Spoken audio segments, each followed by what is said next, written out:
Hello friends. तो आज का वीडियो आप सभी के लिए बहुत ही महत्वपूर्ण है जो बीपीएससी टीआरई 3.0 की तैयारी करने वाले हैं। अब आप कहेंगे कि ऐसा मैं क्यों कह रही हूँ, तो देखिए यहाँ पर आज का वीडियो क्योंकि आप सभी के प्रश्न आ रहे थे कि तैयारी किस प्रकार से की जाए, क्योंकि आप सभी ने टीआरई 1 दिया, 2 दिया, लेकिन शायद कुछ कुछ नंबर से सभी बच्चों का यहाँ परीक्षा में जो है सफल हो पाना कठिन रहा।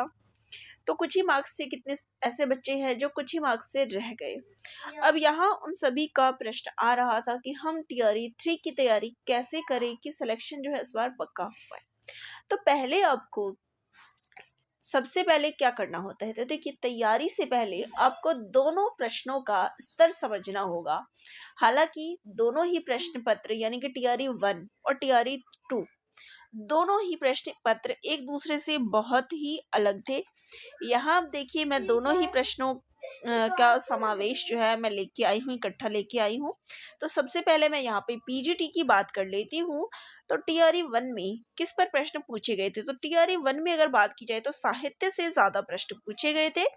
तो साहित्य से यहाँ करीब 57 प्रश्न पूछे गए थे। यहाँ ब्लर आ रहा होगा, मैंने काफी कोशिश की लेकिन ये पिक्चर जो है वो ब्लर ही रह गई। तो देखिए साहित्य से 57 प्रश्न थे। वहीं पे अगर गद्यांश की बात करूं तो एक भी गद्यांश नहीं पूछा गया था। और व्याकरण की बात करें तो 23 नंबर का व्याकरण पूछा गया था।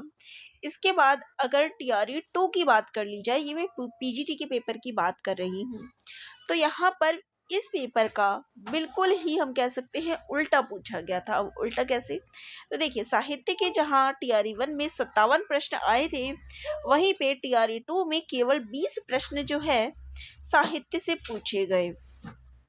गद्यांश टीआरई 1 में नहीं पूछा गया।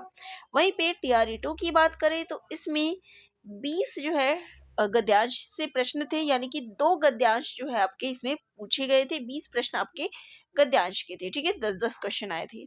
वहीं पे व्याकरण की बात करें तो टीआरई 1 में 23 प्रश्न जो है आपके व्याकरण के थे। वहीं पे टीआरई 2 में 40 प्रश्न जो है, यानी इसका डबल हम कह सकते हैं कि और टीआरई 2 में पूछा गया था। तो ये तो पीजीटी के प्रश्न का लेवल था। अब बात कर लेते हैं टीजीटी की। तो देखिए टीजीटी की अगर मैं बात करूं तो टीआरई 1 में 60 प्रश्न जो है आपके साहित्य से पूछे गए थे। गद्यांश आपका एक भी नहीं आया था। वहीं पे व्याकरण से आपके 20 प्रश्न थे। तो कुल मिला के ये 80 प्रश्नों का जोड़ था, निचोड़ था। वहीं पे अब बात कर लेते हैं टीआरई 2 की।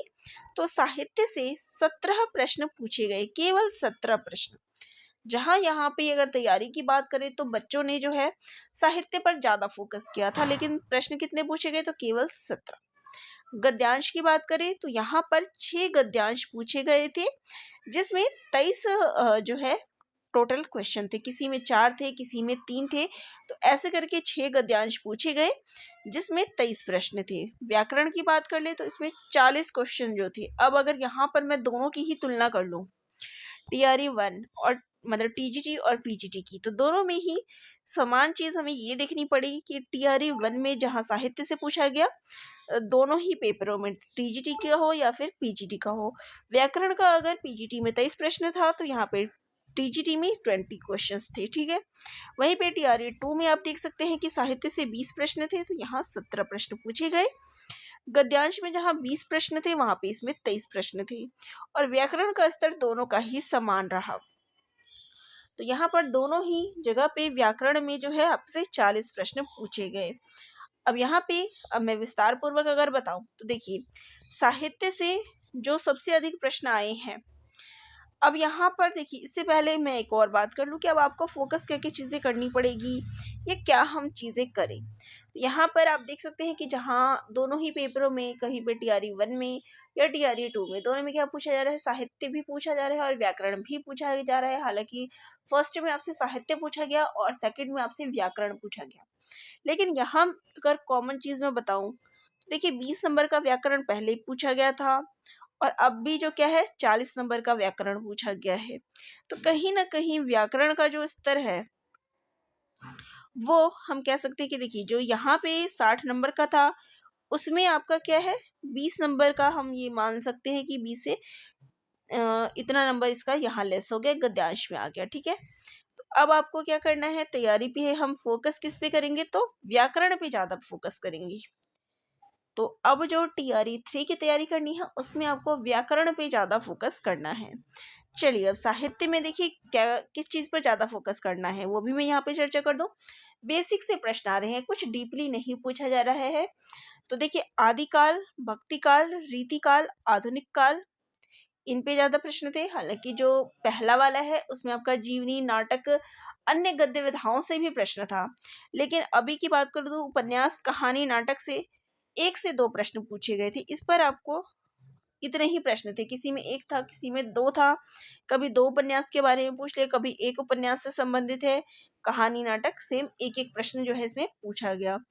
नाटक की बात करें तो जो भारतेंदु हरिश्चंद्र का भारत दुर्दशा है उससे कथन आ गया था। तो कुछ ऐसे ही सिंपल सिंपल चीजें इसमें पूछी गई। प्रश्नों का जो सबसे ज्यादा स्तर देखा गया है साहित्य में, प्रश्न आसान ही थे, साहित्य के मुश्किल नहीं थे।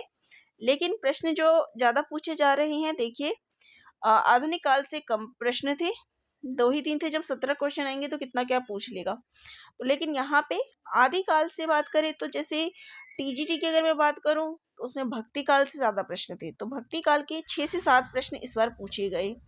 वहीं पे PGT की बात करूं तो PGT में 6 से 7 क्वेश्चन जो है इसमें पूछे गए साहित्य में। तो यहाँ पर पहले भी ऐसा हुआ है, जो पहला वाला है मैं वो भी आपको अगर दिखा दूं तो उसमें भी मैंने आप सभी को बताया था कि आदिकाल, भक्ति काल, वो मैं आपको बाद में दिखाऊंगी। ये मेरे पास अभी फिलहाल TRE 2 के हिसाब से है। तो TRE 2 में आप देख सकते हैं कि आदिकाल से 6 से 7 प्रश्न थे PGT में, वहीं पे TGT में आदिकाल, भक्ति काल से 6 से 7 प्रश्न थे। तो आपको इन दोनों को ज़्यादा फोकस करना है। पहले भी इन्हीं 2 टॉपिक से ज़्यादा प्रश्न पूछे गए थे। ठीक है, क्योंकि अब जो है साहित्य कम आ रहा है, व्याकरण ज़्यादा आ रहा है, तो कहीं ना कहीं आपको व्याकरण पर ज़्यादा फोकस करना है। ये नहीं कहूँगी कि साहित्य आपको छोड़ना है। जब आप टेस्ट सीरीज करेंगे तो आपको खुद ही पता चल जाएगा कि डीपली प्रश्न नहीं आ रहे हैं। लेकिन PYQ वाले जो क्वेश्चन पेपर है उसमें आपको आसानी से ऐसे प्रश्न पत्र में जनरल क्वेश्चंस जो हिंदी से ज़रूरी होते हैं वो पूछे जा रहे हैं। तो वो आप आसानी से PYQ कोई भी लेके पढ़ सकते हैं। जो TGT PGT के पेपर्स आते हैं, UP DGT PGT के, उनसे आप आसानी से इन प्रश्नों को हल कर सकते हैं। साहित्य के प्रश्न आपके उनसे हल हो जाएंगे। ज़्यादा फोकस आपका हो जाता है व्याकरण पर, क्योंकि व्याकरण से प्रश्न आ रहे हैं और अलग से प्रश्न आ रहे हैं। यहाँ पे हम TGT और PGT वाला लेवल हम मतलब जो उसमें आ रहा है UP TGT PGT उसका हम नहीं कहेंगे, क्योंकि थोड़ा सा इसमें अलग है। आप देखिए PGT में जो प्रश्न आए हैं वो संज्ञा, विशेषण, समास, क्रिया, अवयव, सर्वनाम, पुल्लिंग बताना है, कारक बताना है, क्रिया विशेषण, संधि, बहुवचन, शुद्ध वाक्य, मुहावरे, अनेक शब्द, विपरीत। देखिए यहाँ तक तो आपका TRE 2 में पूछा गया था।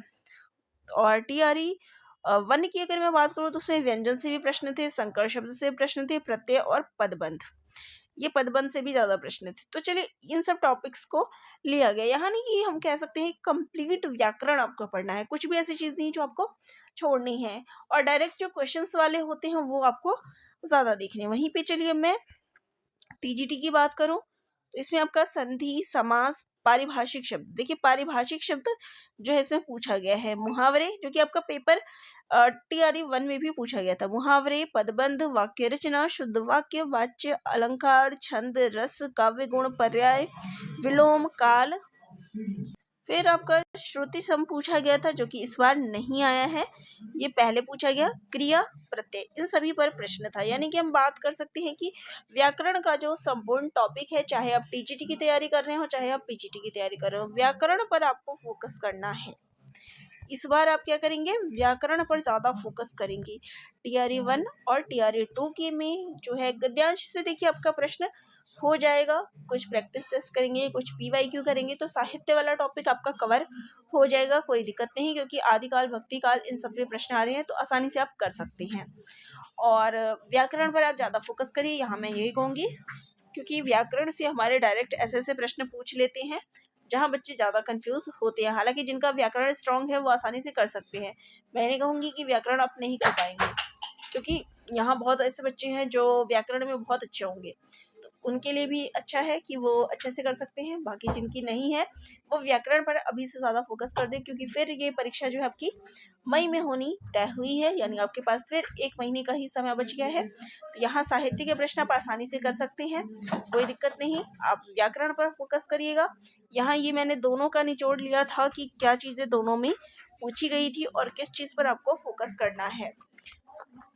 तो यहाँ दोनों ही प्रश्न पत्र को देखने के बाद मुझे यही लगा कि सबसे पहले अगर हम करेंगे भी तो देखिए व्याकरण पर ज़्यादा फोकस करते हैं, और सबसे पहले हम व्याकरण के एक एक टॉपिक्स को करते जाएंगे और उसके बाद हम साहित्य से भी प्रश्नों को करेंगे तो आसानी से हो जाएगा। तो चलिए, ये थी जानकारी जो आप सभी को देनी थी कि आप क्या करें, कैसे तैयारी करें, किस चीज़ को ज़्यादा पढ़ा जाए, किस चीज़ को कम पढ़ा जाए। तो देखिए, मैंने आपको ये बोला है कि साहित्य के लिए आप जैसे डीपली प्रश्न पढ़ते हैं तो ये सब करने की ज़रूरत नहीं है, ज़्यादा पढ़ने की ज़रूरत नहीं है। अगर आप शायद PYQ भी करें तो भी आसानी से प्रश्न कर लेंगे। जो UP TGT PGT के प्रश्न पत्र आते हैं वो भी करेंगे तो आप साहित्य का प्रश्न कर लेंगे। व्याकरण पर आप ज़्यादा जोर दें और इन प्रश्नों को करें। तो चलिए, यही थी जानकारी, और जानकारी अच्छी लगे तो चैनल को लाइक, शेयर और सब्सक्राइब भी करिएगा। आगे हम जल्द ही इसकी तैयारी भी शुरू करेंगे। धन्यवाद।